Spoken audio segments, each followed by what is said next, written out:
अभी भी हम डॉक्टर सुरेंद्र सिंह जी के क्लिनिक में हैं और सुरेंद्र सिंह जी यहाँ पर एक एक्सरसाइज करवा रहे हैं, तो हम उनसे जानते हैं कि आखिर ये कैसी एक्सरसाइज है, इससे क्या होता है और जो पेशेंट है उन्हें क्या क्या समस्या है। तो दोबारा आपका डॉक्टर साहब बहुत बहुत स्वागत है जनता गैराज में। क्या कौन सी एक्सरसाइज करवा रहे हैं आप? ये MWM है, अच्छा, मूवमेंट विद मोबिलाइजेशन। इनका कंधा जाम था, तो कंधा जाम खोलने के लिए हम ये एक्सरसाइज कराते हैं। इससे इसका रेंज में इम्प्रूवमेंट होता है और साथ में मोबिलाइज होता जाता है। ये मुलिगन टेक्निक है जो बहुत यूनिक टेक्निक है, यहाँ आसपास कोई जानता भी नहीं इसको। मतलब गांव में अक्सर वैद्य वगैरह अगर ये करते होंगे तो कहाँ से ये टेक्निक अपनाई है या अपने कॉलेज से सीखा है? कॉलेज से सीखा। अच्छा, और क्या क्या यहाँ पर कौन कौन से पेशेंट्स आते हैं, कौन कौन सी बीमारियों का इलाज होता है? यहाँ पर पैरालाइज पेशेंट आते हैं जिनको स्ट्रोक की वजह से एक साइड हेमिप्लेजिया हो जाता है।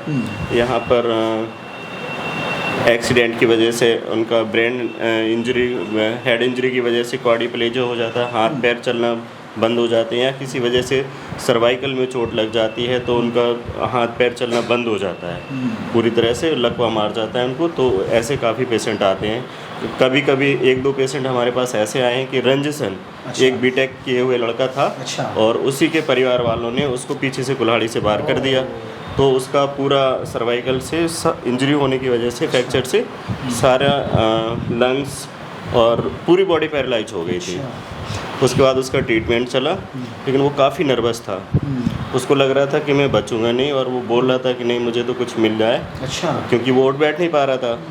तो मैं मतलब कुछ ऐसा कुछ खा के अपना जीवन समाप्त कर दूँ। उसको बहुत काउंसिल करना पड़ा, बहुत काउंसिल किया, और अब तो वो नेता बन गया है, चलने फिरने लग गया, सब कुछ हो गया, सही हो गया है। बहुत कितना टाइम लगा उसे यहाँ पर? उसको दो साल का पीरियड लग गया था प्रॉपर चलने में। अच्छा, और ऐसे कौन पेशेंट है? बरसा जी आप भी बताइए, और कौन से ऐसे पेशेंट हैं जिन्हें बहुत ज़्यादा दिक्कत हुई है, इम्प्रूवमेंट बहुत ज़्यादा हुआ उनमें? पैरालाइज्ड के पेशेंट हमारे यहाँ आते हैं, उनको काफ़ी इम्प्रूवमेंट हुआ है, और जो स्कार के भी पेशेंट आते हैं। अभी आपने देखा हुआ, अभी दोपहर में आए हुए थे पुष्पा जी, उनको मिडिल फिंगर जो होती है उसमें काफ़ी चोट आई थी, तो उनको स्कार बन गया था और फुल मूवमेंट नहीं हो रहा था हैंड का, तो काफ़ी 1 महीने में काफ़ी इम्प्रूवमेंट हुआ है उनका।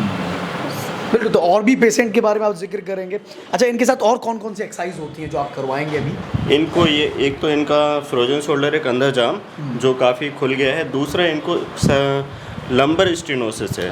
उसकी वजह से क्या होता है? क्या होता है लंबर स्टेनोसिस? ये होता है कि जो अपनी कमर का निचला हिस्सा है, उस हिस्से में जो रीढ़ की हड्डी होती है ना, वर्टिब्रा, ये दिखा दीजिए इस तरह से। अच्छा, एक आपका नाम क्या है? उषा। कहाँ से आई हैं आप? यहीं से, राठी से हैं आप। क्या क्या दिक्कत है आपको? हमारे पैरों में दिक्कत है। अच्छा, कैसे? और गिर गए थे हम। अच्छा, और यहाँ पे कब से आ रही हैं यहाँ पर? अभी हमको थोड़े दिन हुए हैं। थोड़े दिन हुए। अच्छा, आप बता रहे जो आपको इनकी जो प्रॉब्लम है, अगर ये ज़्यादा देर तक खड़ी होती हैं तो फिर थाई में पेन होने लग जाता है और पिंडलियों में पेन होने लग जाता है। फिर इनका मन करता है कि ये बैठ जाएं। उसके बाद अगर ये बैठ लेती हैं तो फिर इनको कुछ आराम मिल जाता है। जब ये चलती हैं करीब 100-200 मीटर तो फिर इन्हें बैठना पड़ जाता है। ये इनकी दूसरी सेकेंडरी प्रॉब्लम है कंधे जाम के अलावा। ये इस वजह से हुआ है कि जो हमारी ये रीढ़ की हड्डी है ना, इनका गलत पोस्चर या कभी गिरने की वजह से यहाँ से जो नर्व निकलती हैं ये नर्व काफ़ी ज़्यादा मात्रा में दबना शुरू हो गई हैं इस एरिया के। एक्चुअली में इनका प्रॉपर MRI नहीं है, ना मुझे मिला है, लेकिन जो डायग्नोस है वो यही है कि रीढ़ की हड्डी दबने की वजह से जब ये खड़ी होती है तो बॉडी का ये वाला वेट जब इस पर आता है तो सप्लाई जो नर्व की होती है वो बाधित होती है और इनको बैठने का मन करता है, पेन होता है, पैर भारी भारी होते हैं। फिर ये जब बैठ जाती हैं तो फिर से वापस खुल जाता है, तो फिर रिलैक्स मिल जाता है इन्हें। और जब ये चलती हैं तो फिर से वेट आता है बॉडी का, फिर नस दब जाती है। जब ये फिर बैठ जाती हैं तो फिर इनकी नस खुल जाती है। तो इनकी ये प्रॉब्लम है स्टेनोसिस की, और ये हमारे यहाँ पे ठीक हो जाती है। बड़ी कितना टाइम लगेगा? अभी करीब हमारे यहाँ इस टाइप के 100-200 पेशेंट ठीक हो गए अभी 10 सालों में। हाँ। अच्छा, और कौन कौन से, मतलब ज़्यादातर अगर कैटेगराइज करें अगर, तो ज़्यादातर कि जैसे आपने 100 पेशेंट इस बीमारी के बता दिए हैं, तो कैटेगराइज में चाहता हूँ कैटेगराइज भी करते जाएं आप। कम से कम हमारे यहाँ 25 CP के पेशेंट ऐसे हैं जो अपना काम कर पा रहे हैं, जो अपना जीवन 25 CP CP cerebral palsy. Cerebral जो अपने हाँ शशांक जी को है। हाँ हाँ, जो ऐसे कुछ पेशेंट जो छोटे छोटे बच्चे थे वो चल नहीं पा रहे थे, वो प्रॉपर चलने लग गए। उनके माता पिता को बहुत खुशी हुई है कि वो हमारा बच्चा चलने लग गया है, दौड़ने लग गया है।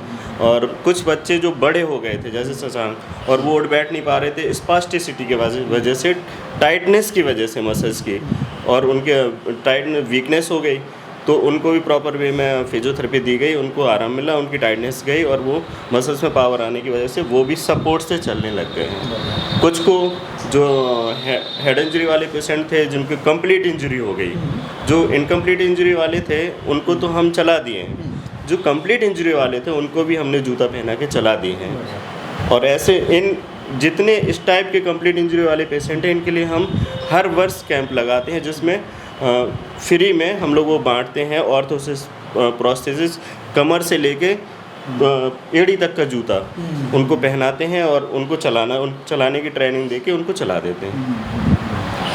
बढ़िया। तो आप देखेंगे कुछ स्टाफ यहाँ से भी झांक रहा है, और यहाँ पर बहुत आपको यहाँ से आराम मिला है। चलिए आपसे भी पूछ लेते हैं कुछ। पिछली बार हम अभी 10 महीना पहले आए थे। अच्छा। हमारे शोल्डर में बहुत दिक्कत थी। अच्छा। हमें तो लग रहा था कि पता नहीं ठीक होगा या नहीं। अच्छा। मगर यही डॉक्टर साहब से बहुत कितना टाइम बताया आपने? अभी 9-10 महीना पहले। 10 महीने हो गए। हाँ, अब बिल्कुल आराम है। बिल्कुल आराम। और पहले बार हम चुनाव में फिरते रहे तो इस एड़ी में मेरे बहुत दर्द था। अच्छा। हमने हमने दिल्ली में मेरे बेटे की शादी थी तो मैं शॉपिंग करने गई, राम मनोहर लोहिया में दिखाया। तो उनने हमें दवा दी, हमें कोई आराम नहीं मिला। इसके बाद में ठीक नहीं हुआ पैर, तो फिर मैंने वो कानपुर में रेजेंसी में राघवेंद्र जायसवाल डॉक्टर साहब को दिखाया। तो उनने बताया जो एक्सरा वगैरह की है पैर के, तो उनने बताया हड्डी आपकी कमज़ोर है। तो उनने 26,000 के इंजेक्शन दिए जो वहीं पेट में लगने थे, उससे कोई आराम नहीं। इन्हीं डॉक्टर साहब के इसी से हमें आराम मिला। बिल्कुल आराम है। बिल्कुल आराम है। हमें 3 नाम और अपना बता दीजिए। हमारा नाम है राम किशोरी सोनी। तो ये देखिए डॉक्टर साहब के जो है पेशेंट है रिजल्ट बता रहे हैं। इन्हीं से आराम मिलता है डॉक्टर साहब से। बढ़िया। हम मतलब दिल्ली और कानपुर हमने सब जगह देख लिया, और जी डॉक्टर साहब हमारे लिए चंदा जी अच्छे हैं हमारे। बढ़िया। तो ये देखिए डॉक्टर साहब के डॉक्टर जी हैं हमारे। बढ़िया। तो रात में आप आ सकते हैं, सरकारी अस्पताल जो पुराना है उसके पास काफ़ी मरीज आते हैं यहाँ पे, लेन लगी रहती है, सबको आराम मिलता है। ऐसी बात नहीं है, हर चीज़ का आराम ट्रीटमेंट चलता है यहाँ पे। तो यहाँ पर बहुत सपोर्टिव स्टाफ है, डॉक्टर साहब बहुत सपोर्टिव हैं। और ये देखिए आप लगातार एक्सरसाइज भी जो पेशेंट यहाँ पर हैं उनकी लगातार एक्सरसाइज यहाँ पर चल रही है। और राठ में पड़ाव के पास पुराना जो सरकारी अस्पताल है वहाँ पर डॉक्टर साहब बैठते हैं। और भी कोई बीमारियाँ जो आप गिनाना चाहें कुछ? जी, हमारे यहाँ पर ये हो गया कि अगर हील पेन है जो बिल्कुल ठीक नहीं होता, जैसे इनका हील पेन था, इनको स्क्रू बन गया था, हील पेन, कॉफ मसल्स पेन, घुटने में पेन, थाई में पेन, या बीच में भी कहीं पर अचानक से लगता है खिंचाव हो रहा है, हाँ, और या फिर हाथ फट रहा है, पैर फट रहा है, दोनों कंधे भारी लग रहे हैं, चलते चलते बैठने की ज़रूरत पड़ जाती है, सिर में दर्द हो रहा है, माइग्रेन की कंप्लेन है, उसमें भी बहुत आराम मिलता है। और कंधा जाम है जो ऊपर बिल्कुल नहीं उठा पा रहे हैं, कंधा खुल जाता है पूरी तरह से, घुटने जो टेढ़े मेढ़े हो जाते हैं दर्द की वजह से कई सालों के, उनमें आराम मिलता है। पेशेंट को हम चला देते हैं, चलने लायक उसको बना देते हैं। और इसके अलावा कुछ इस तरह से जैसे स्ट्रोक के पेशेंट पैरालाइज हो जाते हैं, अटैक्सिया का पेशेंट हुआ, और हेड इंजरी का हुआ, स्पाइनल कॉर्ड इंजरी का पेशेंट हुआ, एक्सीडेंट की वजह से फ्रैक्चर, चोट मोट फ्रैक्चर के पेशेंट जो होते हैं जिनकी वजह से उनके मूवमेंट रिस्ट्रिक्टेड हो जाते हैं, किसी का रिस्ट टूटा, कुछ कहीं फ्रैक्चर हो गया, या फिर एक्जिला के पेशेंट हमारे यहाँ बहुत टफ पेशेंट 4 पेशेंट आए हैं, तो पूरा ब्रेकियल प्लेक्सस इनका चला गया। क्या दिक्कत है इनका भी यही प्रॉब्लम, एक मिनट, इनका यही प्रॉब्लम है कि इनका शोल्डर डिसलोकेट हो गया। अच्छा। और इन्होंने लोकल में थोड़ा ट्रीटमेंट लेके अपने आप को ये बिगाड़ लिया है। ये एकदम से मसल्स में स्वेलिंग आ गई है इनकी। अब ये जाके हमारे पास आए हैं, अब इनको हम धीरे धीरे आराम देंगे, और ये शोल्डर भी अपनी जगह पे पहुंच रहा है। ये जो है ना, इसमें थोड़ा सा इन्फ्लामेशन भी आ रहा है, इसके लिए हम कंसल्टेशन बाहर से भी लेंगे कि ये इतना प्रोमिनेंस आ रहा है, बाकी ये ठीक हो जाएगा पूरा। अच्छा, मुझे एक बात और बताइए, कुछ जैसी उम्र ढलती है तो वैसे ही महिलाओं में, पुरुषों में घुटनों की बड़ी समस्या आती है, तो उनके लिए घर पे क्या कर सकते हैं वो, ताकि ये चीज़ ना हो? घर पे एक बार पूरी बॉडी की मूवमेंट होना ज़रूरी है। 40 की एज के बाद तो बहुत ही ज़रूरी है कि वो मॉर्निंग वॉक करें और थोड़ा थोड़ा सारी बॉडी की मूवमेंट हो जाए, थोड़ा सा योगा के लिए टाइम दें, अपनी एक्सरसाइज करें, क्योंकि एक बार मूवमेंट होते रहने से मूवमेंट प्रॉपर वे में चलते रहते हैं और ज़्यादा समस्याएं नहीं आती। बाकी तो कुछ खाने पीने के जो लाइफ स्टाइल चल रहा है इसकी वजह से और आदमी के पोस्चर की वजह से काफ़ी तकलीफ़ें इसकी वजह से पैदा हो रही जो हैं। बुज़ुर्ग होते हैं डॉक्टर साहब, जिनके पाँव में जैसे घुटनों की बात कर रहा हूँ मैं, तो वो सिकाई भी करते हैं नमक के पानी, क्या उससे फ़र्क पड़ता है कुछ? उससे कुछ फ़र्क पड़ता है, लेकिन अगर वो प्रॉपर वे में एक्सरसाइज नहीं करें तो मसल्स तो वीक होता चला जाता है। एक्सरसाइज आपके हिसाब से क्या क्या होनी चाहिए? उसमें जो घुटना होता है उसके क्वाड्रिसेप्स मसल्स को हम लोग पावर देते हैं। अच्छा। और जो श्रिंक टाइटनेस की वजह से जो टेढ़ा होने लगता है उसे स्ट्रेच दे करके हम उसका प्रॉपर वे में लाते हैं। मोबिलाइज करके उसके जो स्पाइक बन चुके हैं घुटने में, जो नौकें बन जाती हैं, उनको ब्रेक कर देते हैं तो घुटना प्रॉपर चलने लग जाता है। और उसमें अगर टेस्ट करा लिए कैल्शियम वगैरह कम है तो उसकी मेडिसिन हो गई है, कैल्शियम विटामिन्स ये सब न्यूट्रिशनल सप्लीमेंट देकर प्रॉपर वे में आने। तो मतलब बुज़ुर्गों का भी जो घुटनों का दर्द है पूरा जा सकता है, पूरा प्रॉपर, बशर्ते बहुत ज़्यादा घिसाव ना हो गया हो। अगर बहुत ज़्यादा भी घिस गया है तब भी वो अपने बिना दवा के चल फिर के अपने काम कर सकेंगे। कितना टाइम लगेगा लगभग उन्हें? जिस हिसाब से पेशेंट को वीकनेस आई होगी, अराउंड कम से कम ज़्यादा से ज़्यादा अगर बहुत ज़्यादा घुटने टेढ़े हो गए हैं, बिल्कुल सीधे नहीं हो रहे हैं, तो उन्हें लगभग 2-3 महीने का टाइम लगेगा हमारे यहाँ थेरेपी लेने में। तो घुटने सीधे आ जाएंगे और चलने लायक वो हो जाएंगे और प्रोस्थेसिस की सहायता से ऑर्थोसिस पहना के उनको हिंजनी कैप वगैरह दे के वो आराम से चलेंगे और पेन किलर नहीं लेना पड़ेगी जो उनके किडनी और। अच्छा, एक चीज़ और मैं बहुत कायदे से, जो मेरी ऑडियंस सुन रही है मुझे, उन्हें बताना चाहूँगा, डॉक्टर साहब से पूछना चाहूँगा, बहुत सारे वैद्य और बहुत सारे डॉक्टर जो पता नहीं कौन सी पन्नियों में छोटी छोटी गोलियाँ बांटते हैं, अब वो पेन किलर होते हैं, क्या होते हैं? बहुत बुजुर्ग जाते हैं, लाइन लगाते हैं, तो वो क्या होता है? वो लोग एक्चुअली में उनका कोई मानक किसी तरह का कुछ होता नहीं है, वो सिर्फ यही करते हैं, पेन किलर दवा को बांट के किसी पत्ती में और थोड़ा सा वो मिला के उसमें स्टेरॉइड मिला के ये खिलाते हैं, जिससे शरीर में बहुत भारी नुकसान पहुंचता है। लोगों का हार्ट फेलियर हो रहा है और लिवर फंक्शन डैमेज हो रहे हैं, किडनी फेल हो रही हैं, लेकिन उससे उनको कोई फ़र्क नहीं पड़ता, क्योंकि उन्हें क्या चाहिए कि हमारे यहाँ पेशेंट आए इसे सडन आराम मिल जाए। बाद में इसका क्या बिगड़ रहा है क्या नहीं बिगड़ रहा है उन्हें नहीं मतलब इससे।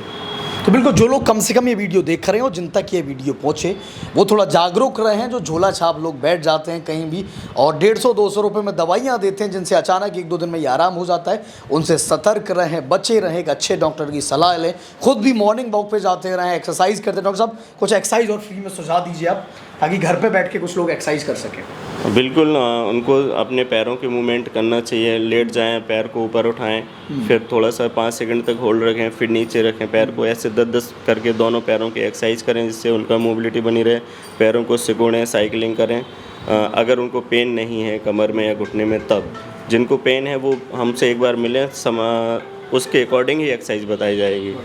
बाकी वो योगा करें। जिनको पेन नहीं है वो कोई भी एक्सरसाइज कर सकते हैं, मॉर्निंग वॉक कर सकते हैं। ये देखिए यहाँ पर लगातार जो पेशेंट हैं उन्हें अलग अलग एक्सरसाइज करवाई जा रही हैं, जिन्हें सिकाई की ज़रूरत है उनकी सिकाई चल रही, तो आप आ सकते हैं पड़ाव पर। और अगर कोई भी समस्या जो डॉक्टर साहब ने बताई है तो यहीं पे मुझे लगता है राट में इकलौता एक क्लिनिक है जहाँ पर आप आ सकते हैं, अच्छे से दिखा सकते हैं। डॉक्टर साहब और भी कुछ कहना चाहेंगे जनता जो देख रही है, जनता का राज पर आपको? जनता के लिए यही है कि वो अपना डेली लिविंग एक्टिविटीज़ और अपना डेली लाइफ स्टाइल को थोड़ा सा सिस्टमेटिक ढंग से जिएँ, उसको बढ़िया से एंजॉय के साथ। ज़्यादा टेंशन लेने की भी ज़रूरत नहीं है, थोड़ा सा योगा करें, थोड़ा सा घूमें, और अगर कोई ऐसी समस्या आती है तो अपने डॉक्टर से सलाह लें, बाकी बीमारियों से दूर रहें। बस तरह तो आप सब जनता का राज देख रहे थे। डॉक्टर साहब को हम बहुत सारी नसीहतें हमने डॉक्टर साहब से ली हैं, लेकिन डॉक्टर साहब को एक नसीहत और देखे जाते हैं कि आपका स्टाफ है जो कोई दरवाज़ों से झाँक रहा है, कोई कहीं से झाँक रहा है, जो मुस्कुरा रहा है, वो आगे से जब हम अगर आते हैं तो वो कुछ लफ्ज़ भी बोलें, ताकि जनता भी जाने की सपोर्टिव है, तो आगे से कुछ बोल के भी वो जनता को बता सकें। आप सब जनता का राज देख रहे थे। स्टाफ में ये डॉक्टर बरसा आर्या हैं, हमारे यहाँ पर 3 DPT होल्डर हैं, ये BPT होल्डर हैं, और बाकी कुछ ट्रेनी हैं। जो हमारा 10-12 लोगों का स्टाफ है, जिसमें 3-4 लोग केवल होम विजिट पर जाते हैं, जहाँ पे पेशेंट, कुछ ऐसे पेशेंट होते हैं कि जो उठ बैठ नहीं चल सकते हैं, उनके लिए खाली। तो आप सब जनता का राज देख रहे थे। हम जनता का राज पर किसानों से भी आपको मिलाते हैं, इंजीनियरों से भी मिलाते हैं, कलेक्टरों से भी मिलाते हैं और डॉक्टर साहबों से भी मिलाते हैं, नेताओं से भी मिलाते हैं, जनता से भी मिलाते हैं। तो ये मुलाकात का सिलसिला लगातार जारी रहेगा। आप सब जनता का राज देखते हैं। डॉक्टर साहब आपका भी बहुत बहुत धन्यवाद और हमारी ऑडियंस जो हमें देख रही है उनका भी बहुत बहुत धन्यवाद।